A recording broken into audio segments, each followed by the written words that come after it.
Muy bien, perdón un momentito, un pequeño problemita con la cámara, creo que ya estamos aquí de nuevo.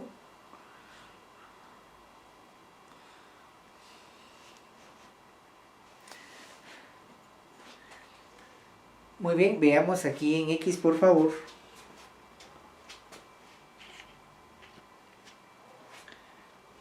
Habíamos planteado entonces que si aquí son 120, la mitad son 60. Este de acá, pues aquí únicamente ya sé que es un tercio en este sentido y en este sentido. Un tercio de 120 son 40. Un tercio de 60 son 20, pero respecto al origen son 20 negativos. Voy a respetar el símbolo con respecto al origen, ¿sí? Veo que aquí tengo en Y tengo un negativo, en X sigue siendo positivo. El semicírculo, pues aquí necesito la tablita. ¿Se recuerda la tabla que tanto hemos estado platicando? Así como esto. Veo que, por ejemplo, aquí en Y tengo 4 veces el radio sobre 3pi, mire. Me refiero a esto. Entonces, ok, aquí tengo 4 veces el radio sobre 3pi. Tengo 25,46, por ejemplo, en Y. Más estos 80, 105,46. Ahora aquí es la mitad en X de estos 120, tengo los 60. Igual aquí, la mitad de 120 son 60. Y aquí su centroide simplemente lo tengo igual a 80. Bueno, estos son positivos. Estos últimos dos. El único negativo que encontré fue esta coordenada negativa de menos 20. De las áreas, la única área negativa es esta. Las otras son positivas. Muy bien, ¿qué tengo que hacer ahora? Multiplique cada vez el valor del área por X, el valor del área por Y. El valor del área por X es XA. El valor del área por Y es Y por A. ¿Sí? Por eso la tablita. Este de acá va a ser el valor de X por A. Aquí tengo XA. Muy bien, el valor de Y por área es este valor de acá. Mire, por ley de símbolos, positivo, positivo me queda positivo, igual que estos de aquí. Pero positivo por negativo, tengo que respetar el negativo. Voy acá. El valor de X por el área es este valor. El valor de Y por este valor de área es este otro valor. Positivo por positivo, positivo. Positivo y positivo, tengo positivo. Ahora aquí, área negativa, tengo que restar esto. Positivo por negativo, negativo. Positivo por negativo, negativo.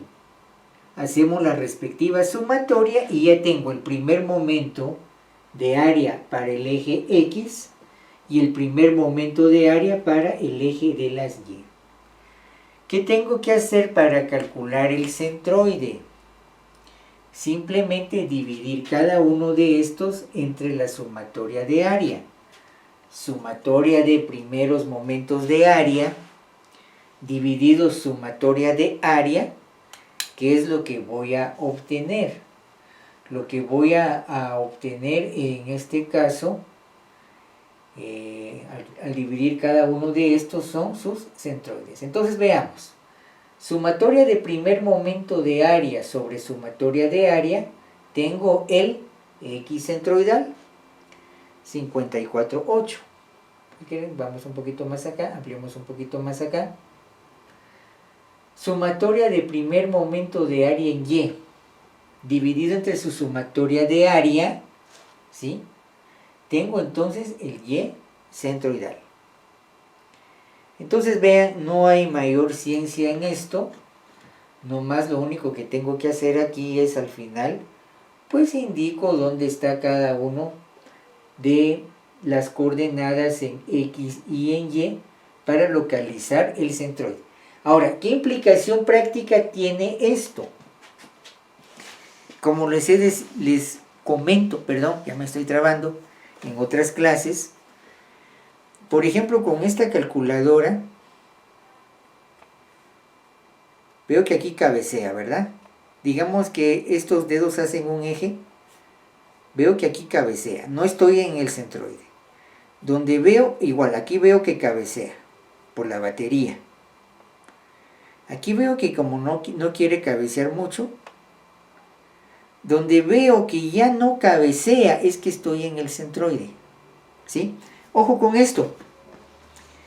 La calidad de un equipo mecánico, y esto va para los que están estudiando ingeniería mecánica, ingeniería industrial, instalación, digamos, de equipo, proceso, etcétera, todo lo que usted quiera, ¿sí? La calidad de un equipo mecánico, en primer lugar, va a depender mucho de esos ajustes de los centroides. ¿Y eso qué implica? Si cada pieza está bien balanceada, bien calculadito su centro de masa o lo que usted necesite, va a ser un equipo que va a tener muy poca vibración. ¿Sí? Y eso ya dice mucho de la calidad de una construcción mecánica. ¿Sí? Mientras más desajustes tengo con el cálculo de las piezas, ¿qué es lo que va a pasar? Es una maquinaria, primer lugar, más ruidosa. Mucho ruido. Y por lo mismo voy a perder mucha energía por fricción y por esas vibraciones. De la cantidad de energía eléctrica, por ejemplo, me va a entregar un porcentaje, no va a ser obviamente el 100%, ¿verdad? Posiblemente me va a entregar un 70, un 60%. Mientras más desajustada, más ineficiente es, menos eficiente es. Quiero hacer más eficiente un mecanismo o una construcción mecánica, tengo que ajustar muy bien esas piezas para que genere la menor cantidad de vibración. ¿Sí? Bueno, ahora ya no se ve tanto esto, pero no sé, posiblemente su papá o posiblemente el abuelito, si tiene la dicha de tenerlo, a lo mejor todavía tiene algún vehículo de los viejitos, un vehículo de los años 80 todavía, o un vehículo de los 70 o más atrás, un clásico diríamos hoy ya, un vehículo de medio siglo. ¿Por qué le saco eso a colación? Porque era en su momento el trabajo de un buen trabajo de mecánico, como se dice vulgarmente. Es que acaban de afinar el carro. ¿Y qué significa esa afinación del carro? Que ya le ajustaron un montón de piezas, vibra muy poco, ¿sí? A veces por descuido, digamos, la portezuela está un poco floja, el vidrio igual, las manecillas igual, ¿sí? Cada bache que pasamos es un concierto de crujidos, ¿sí? Entonces eso hay que ajustarlo, es parte del mantenimiento. Entonces imagínense en equipo mecánico, eso dice mucho. Termino con esto. Un clásico de vehículos, todavía existe la marca, como lo fue o lo es todavía, una marca, creo que ya se los he mencionado alguna vez en clase, como la Rolls Royce, ¿sí? Cuando salió al mercado el Fantasma de Plata, en los años ya hace 100 años más o menos, sí, imagínense, 100 años, la prensa británica se deshacía en halagos, en buenos comentarios. ¿Por qué? Porque no sabían si el vehículo estaba encendido o apagado. No sabían si el motor estaba encendido o apagado, de lo bien ajustado que estaban las piezas. Eso ya dice mucho. Entonces sale aplicaciones entonces de centroides. Si eso está bien calculado, pues me voy a evitar muchos problemas de excentricidades, vibraciones y todas esas cosas, que es el enemigo número 1 de rendimiento en equipo mecánico y rendimiento, digamos, uno de ingeniero industrial. Tengo que tomar una decisión en cuestión de calidad, tengo que ver cuestiones de mantenimiento, ¿sí? Entonces por ahí va un poco la aplicación, una de tantas aplicaciones de este tema. ¿Para qué sirve este tema que estamos estudiando? Pues ya tiene una idea para qué sirve, por favor, ¿sí? Bueno, sale por esto, no sé, algún mensajito de chat, aún no encuentro la configuración para esto, para el micrófono.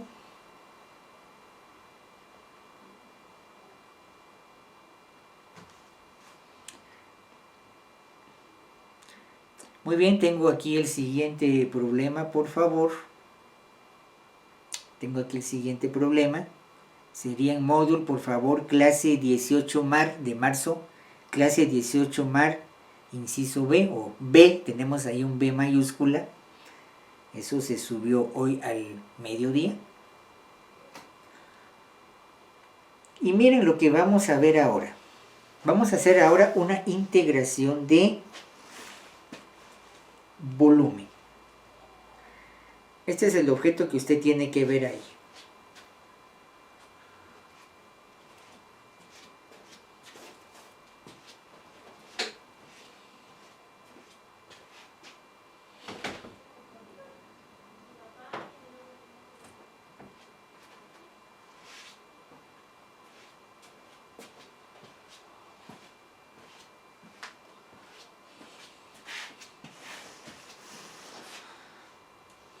Muy bien, tenemos un mensajito en el chat. Vamos a ver acá.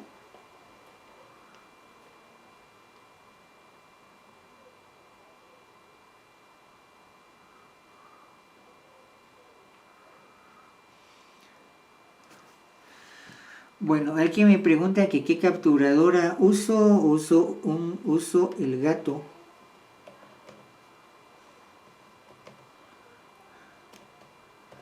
El gato Camlink. Sin embargo, el problema de la configuración creo que es porque estoy utilizando una máquina de Apple. Y esta, si quiero compartir mi pantalla. Vamos a ver ahí. Vamos a ver por acá.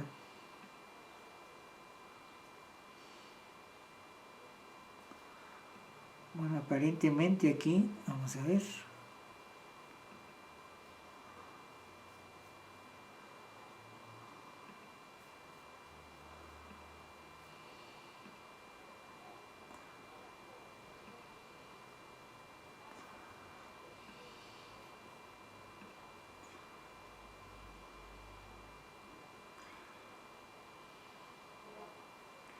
Bueno, perdone, con las tareas todavía no hemos terminado. Yo pienso que es mejor que nos apuremos un poco con las tareas, por favor. Están desde el día lunes, entiendo que tienen varios cursos que llevar, pero ahí sí ya no es problema de cuestión de la clase. Yo diría que en su momento, con toda la consideración del caso, tratemos de acelerarnos un poco. Perdone lo que voy a decir. No quiero ser un grosero, no lo tome a mal, perdone. Al momento en que uno está en un trabajo, no le van a preguntar si puede o no. Uno simplemente tiene que cumplir con el plazo, ¿sí? Indistintamente qué ingeniería sea. Entonces, eso es lo que podríamos decir.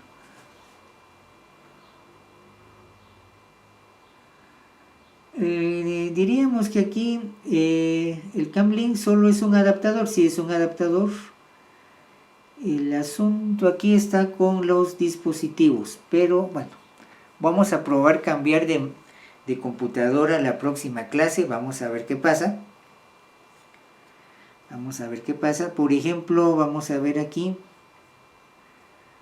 de los que tengo a mano, no sé. Vamos a ver si por ejemplo, si tenemos a Carlos Benjamín. Vamos a ver, no me permite darle volumen. Eso sí está un poco complicado. Perdón, aquí sí, esto sí me atrapó un momentito.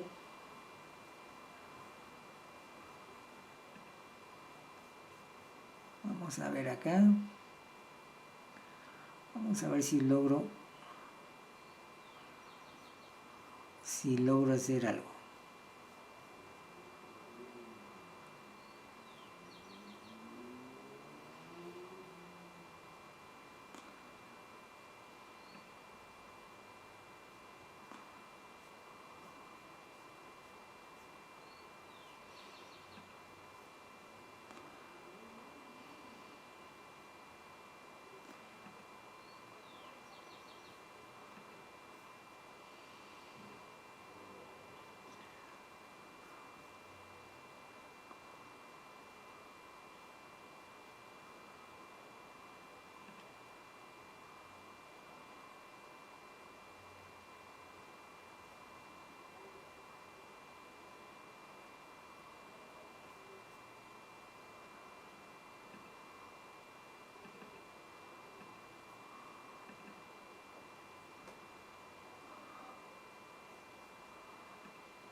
Bueno, lastimosamente tendré que hacer otras pruebas ahí.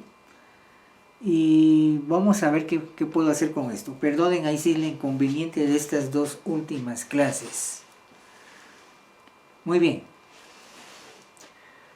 Para este problema, por favor, vean que aquí lo que tengo es ya una pieza en 3D, por favor. Esto está en pulgada.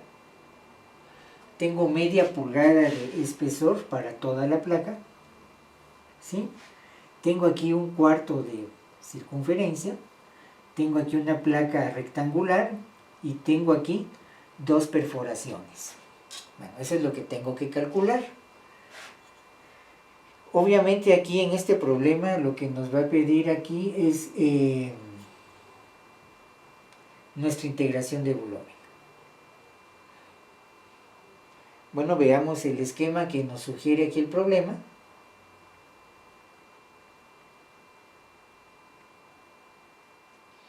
Esta placa le voy a agregar el cuarto de circunferencia y le voy a restar estas dos perforaciones.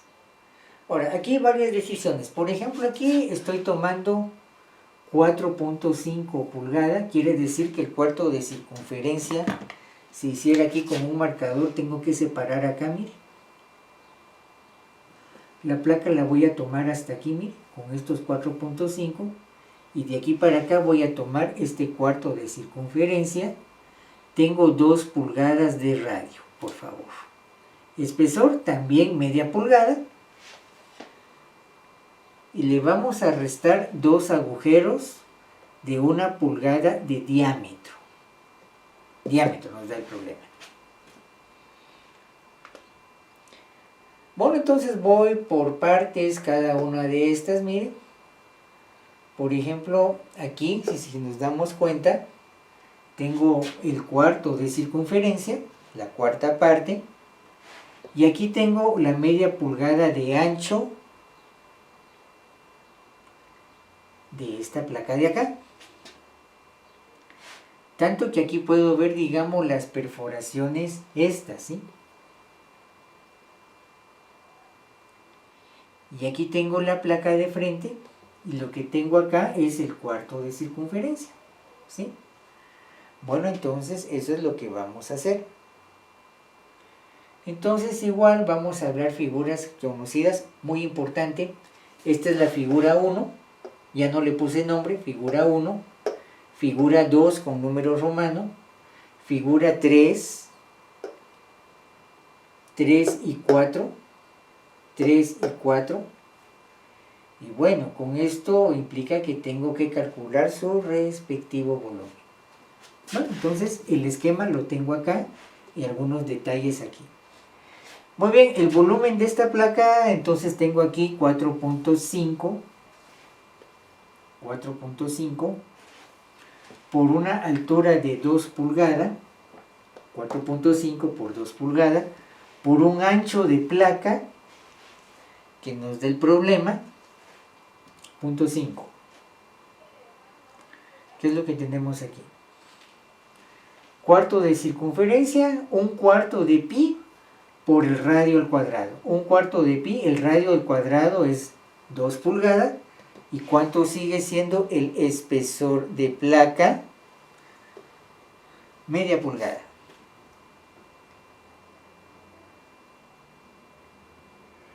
Muy bien, tengo aquí el volumen de los siguientes agujeros, pi por radio cuadrado, ¿sí? Pi por 0.5 al cuadrado, recuérdese que es una pulgada de diámetro. Si tengo una pulgada de diámetro, tengo media pulgada de radio, entonces estoy tomando pi por radio cuadrado, que es media pulgada, ¿sí? Por el espesor de la placa, ya sé que el espesor de placa es 0.5. ¿Qué es lo que tenemos aquí? Este 0.5 de acá.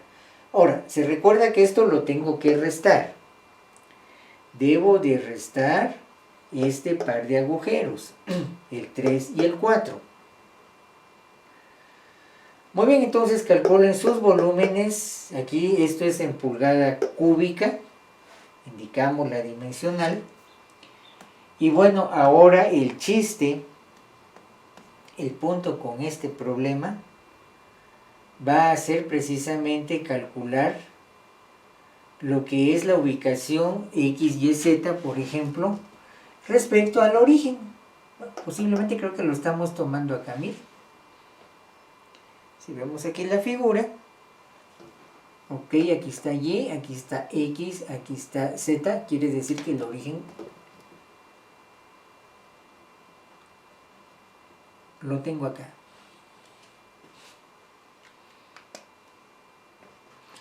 Muy bien, tengo que trabajar entonces con estas tres dimensionales. Veamos la placa esta. Por ejemplo, esto aquí lo tengo, por ejemplo, en X, Y, Z. Pues sí, tengo obviamente de los tres. Vamos a ver la placa esta. Veo que, por ejemplo, si aquí está el eje de las X,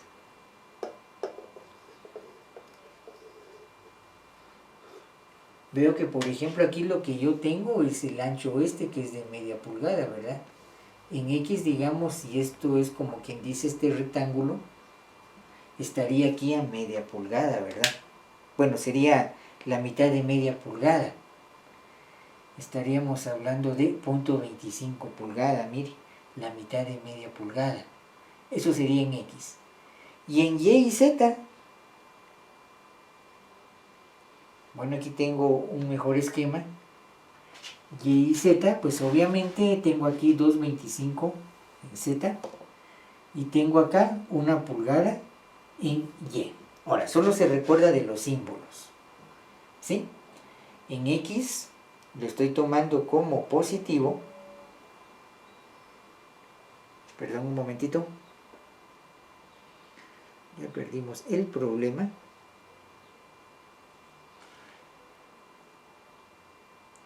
Vemos que en X, bueno, en Z, en Z, de aquí para acá la mitad sí es positivo, pero en Y dijimos que es negativo, ¿sí?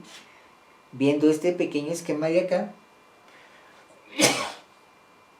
2.25 en Z, la mitad de 2 es 1 y este sí es negativo. Entonces solo se recuerda de eso, porque dijimos que el origen del problema lo tengo justamente aquí. Para esta parte de acá, vamos a ver aquí en X,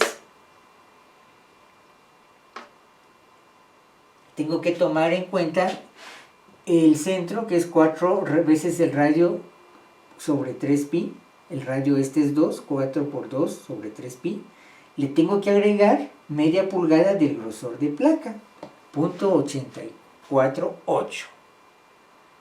Que eso es lo que tenemos aquí. Veamos que aquí en este caso, bueno, perdonen, esto es en X, perdón, estamos en X, sí, es un poquito diferente. Tengo que sumarle media pulgada, 0.5 pulgada, perdón, a 0.848, perdone, este más este, yo estoy confundido, 1.348, eso sería en X. En Y es el mismo valor, pero solamente va a ser este 0.848, porque aquí no tengo media pulgada como lo tenía acá, ¿sí? Vemos que este valor es 0.848 en este sentido horizontal paralelo a Y y en el vertical paralelo a Z, que obviamente si el origen está acá, es un valor negativo. Muy bien, 0.848 negativo dijimos en el caso de Y, positivo en X, 0.848 más el espesor de placa de 0.5, 1.348. Muy bien, y en el otro eje, ¿cuál eje me hace falta? En el eje Z, revisemos aquí el eje Z, sería este, simplemente la mitad del espesor de pulgada, del espesor digamos de media pulgada, la mitad de 0.5 va a ser 0.25, ¿sí? Muy bien, lo tenemos acá. Esa es la dificultad, por decirlo así. Con los agujeros estos, Si quieren nos apoyamos aquí. Bueno, ya veo, por ejemplo, que en su momento me está indicando aquí que, por ejemplo, el número 3, veo que en el eje de Z, por ejemplo, 2.5 más 1.5, 3.5, estoy en el eje Z. Y en Y, en negativo, va a ser la mitad de 2, que es 1. ¿Sí? Ahora, en el otro caso, en el eje X, ya sé que es la mitad del espesor de la placa, 0.25. Lo mismo tengo para el 4, espesor de placa en X, ¿sí? En Y va a ser otra vez, si aquí está 0, la mitad de 2 es 1, pero es negativo. Y acá tengo para el eje Z, tomando en cuenta el espesor de placa de 0.5, si esto es una pulgada más 0.5, tengo 1.5. Bueno, entonces, esa es la dificultad en sí del problema, porque de ahí lo demás es rutinario. Primer momento de volumen en X, Y y Z, simplemente el volumen por el eje X, volumen por el eje Y, volumen por el eje Z, ¿sí? Igual para acá, repetitivo. Volumen por el eje X, primer momento de volumen X. Volumen por el eje Y, primer momento de volumen en el eje Y. Volumen por centroide en el eje Z, primer volumen en el eje Z. Y así voy con los respectivos primeros momentos de volumen en X, Y y Z. Bueno, tengo que respetar obviamente aquí el símbolo. Esto es lo que sumo, esto es lo que resto, este diagrama. Y aquí sí tengo que respetar respecto al origen. El origen está acá. Tengo que respetar qué X, qué Y y qué Z es, por decirlo así, cuál de estos es positivo, cuál es negativo. Eso es todo. Y por supuesto, al final, sumatoria de volumen, sumatoria de primer momento de volumen en X, sumatoria de primer momento de volumen en Y, sumatoria de primer momento de volumen en Z.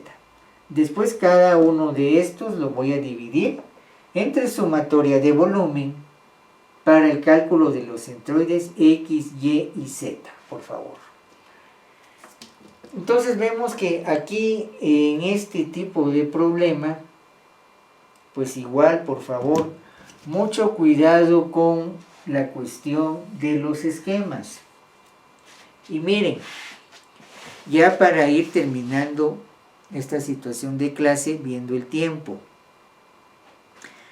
un potencial problema, ojo con esto, un potencial problema que a veces tenemos con esto, con todo esto que estoy haciendo, ojo, atención a esto, muchas veces sabemos la mecánica esta, sabemos trabajar esto, ¿sí?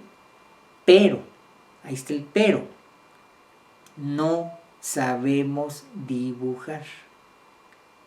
Entonces, ojo, si no sabemos dibujar o nos da un poco de problema hacer dibujos, ¿sí? Así como esto, entonces vamos a tener un poquito más de problema a la hora de hacer diseño, ¿sí? ¿Por qué digo esto? Solo un comentario ahí con una cuestión que quiero que revisemos. Por ejemplo, redundando en ejemplos,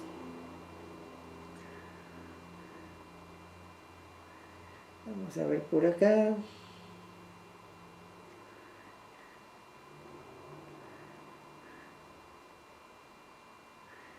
Vamos a ver por aquí.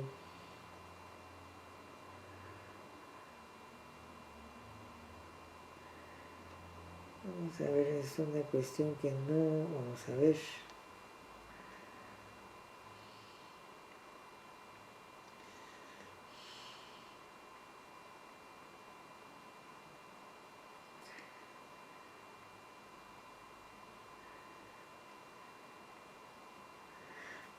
Por ejemplo, regresando un poco a lo que estaban entregando hoy, si usted le dio, por ejemplo, con su carnet le dio, por ejemplo, 28 grados. Bueno, este 28 grados se tiene que ver reflejado en 28 grados acá, ¿sí? Mantener que el esfuerzo es paralelo al elemento, ¿sí? Pero a veces el problema está que hacemos unos esquemas tan distorsionados que cuando uno ve a simple vista, pues resulta que si por ejemplo aquí tengo 38 grados y por ejemplo, exagerando, me dibujan esto así, miren,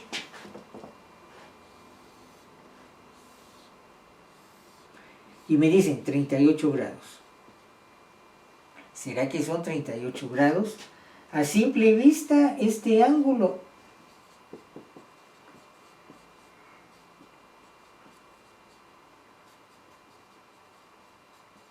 mayor a 45 grados. Entonces, esto no es cierto. No es cierto. Entonces, si por ejemplo me pide 38 grados, por ejemplo, puedo utilizar un transportador.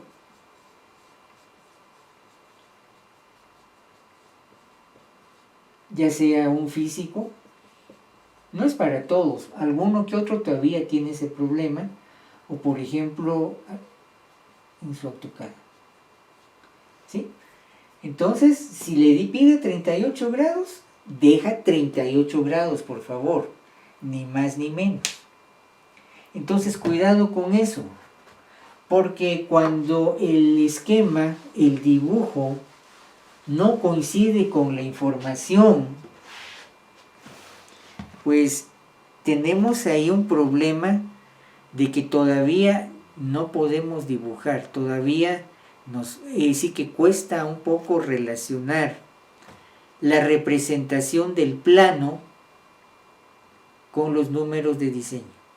Ahora, esto estaría bien para una carrera que no fuera ingeniería, y hasta cierto punto pues ahí de algún modo puede que pasamos los cursos de las técnicas complementarias de noche. No toda la culpa es de uno de estudiante, que quede claro. El punto ahí es que al final el plano es la instrucción de construcción. Si esa instrucción no está bien, lo que va a pasar es que el plano va a dar una información errónea. Entonces, la importancia de que le preste usted atención a la hora de hacer dibujo. Y es que antiguamente una carrera de ingeniería había que hacer mucho trabajo sobre el tablero de dibujo. La gran ventaja, yo podía resolver ahí muchos problemas de mi diseño en el tablero de dibujo. Ahora todo por computadora está bien, me ahorro mucho tiempo, pero a veces la representación de la pantalla no es la mejor. Por ejemplo, si estoy trabajando en AutoCAD, si alguien es dibujante de AutoCAD me dirá si esto es cierto o no. A veces vemos en la pantalla todas las linitas, qué bonitas de colores, pero hasta que yo doy una preimpresión, un preview, puedo ver el espesor o el calibre de líneas. Y resulta que se quedaron todas las líneas del mismo grosor. ¿Y eso qué? Ese plano me va a dar mucho problema a la hora de lectura. Alguien más que va a leer ese plano, pero la línea de cota está igual que el espesor de la línea del dibujo, no puedo hacer mucha diferenciación con eso. Entonces, cuidado con eso, por favor.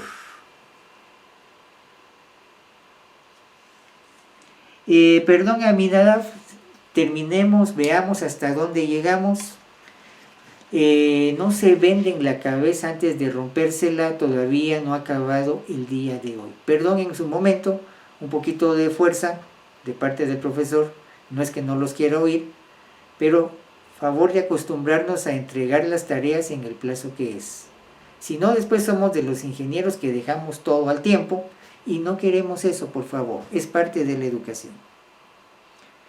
Muy bien. Feliz tarde a todos, con las molestias de la clase, muchas gracias, con permiso.